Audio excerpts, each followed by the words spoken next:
For Sri Ramakrishna, Sri Ma Sarada Devi, Swami Vivekananda, Mahapurush Maharaj. My humble salutations to revered MJs on dais, my love and pranams to all youth participants in this day-long youth convention. Today, my topic is India at 75, our report card to Swami Vivekananda, a subtle observation. Standing on the time frame where the diamond jubilee of India's independence is knocking at our door, if we think about our motherland 75 years ago, India, the land of sages, austerities, and moral heroes, had been captivated by the lineage of barons, and the youth, the treasure trove of a nation, were under the dark veil of skepticism. Arise, awake, and stop not till the goal is reached. This Upanishadic mantra, popularized by Swami Vivekananda, served as an inspiration to them. The time has never been more opportune than now for India to realize its true potential by unleashing the energies of the youth, who constitute about 65% of our population. Swami Vivekananda, who provides our society with the eternal fountain of Ananda, which is happiness, and springing out of Viveka, which is wisdom. Swami Vivekananda once told a group of journalists at the University of Michigan that this is your century right now, but the 21st century is India's century. So it's our take to look upon this oracle. Did we accomplish Swamiji's dream or not? Firstly, talk about Indian economics. Swamiji felt that India has inherent strength in agriculture.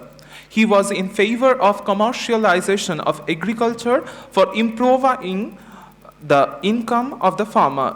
He also thought that the country needed proper utilization of the vast natural resources for industrial development. After 1947, the field of agriculture enlarged in a revolutionary way. We witnessed Green Revolution at 1960s, White Revolution in 1970. Along with that, the machineries have also been modernized, which facilitated the growth. Since 1947, India has achieved tremendous progress in rising growth, income levels, and standard of living. The gross domestic product, which is GDP, increased from 2,939 billion during 1950 to 51 period to rupees 56,330 billion during 2011 to 12. It is clear from the recent growth experiences of Indian economy that overall economic growth is great, but it is not sufficient condition to cure the problem of poverty and inequality.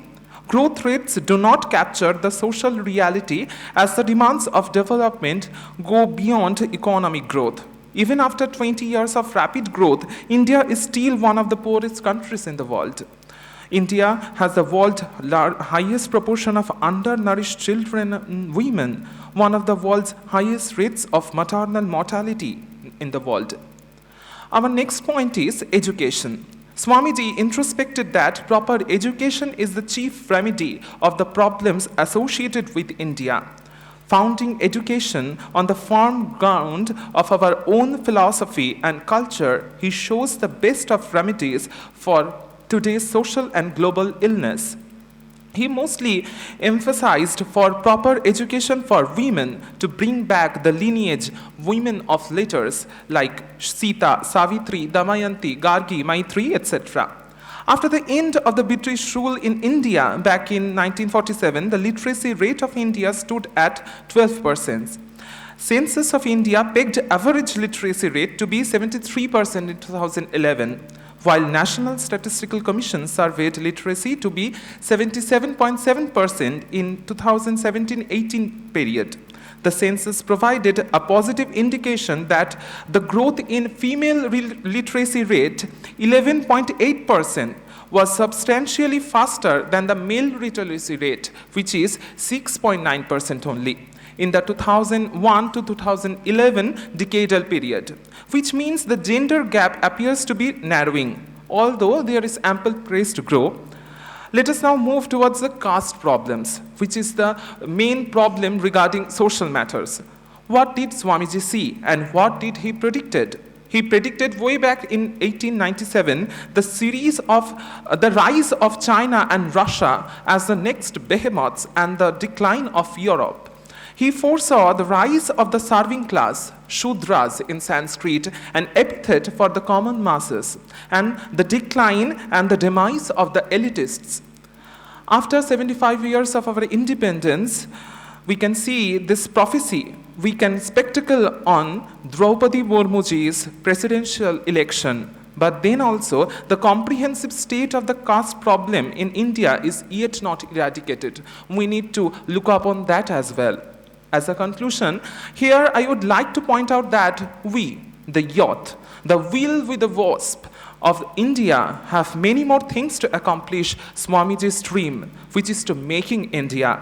After a subtle analysis on this topic, there is a clean route map. How should our footstep will be? And as Swamiji has said, the nation building starts with the character building. So what are the flaws we have found? What are the discrepancies are there? We need to meditate upon that and figure out what will be the social steps the government should make. Then according to that, we shall prepare our own individual SOPs, which is standard operating procedure. At the basic stage of the society cannot be changed. But if 900 of all us will change, just think how much impactful that be for the gross development of the nation. As our report card is not with the flying colors, it's our duty to make that possible. We have to thrive upon Swamiji's hope, his dream, and his belief that we, the potentially divine souls, have the power to build our nation to the fullest.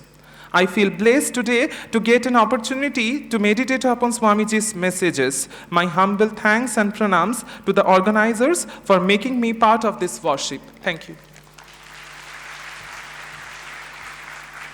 On behalf of our all, I convey my heartfelt congratulations to Satadru for delivering such attractive speech on this said subject. এখন আজকের যুব প্রতিনিধিদের মধ্য থেকে हिंदी भाषाয় বক্তব্য स्वामी विवेकानंद के दृष्टि में चरित्र निर्माण से राष्ट्र निर्माण शीर्षक संक्षिप्त বক্তব্য রাখবার জন্য আহ্বান জানাচ্ছি উর্নাবতী সেন। তিনি professionally an actress and anchor.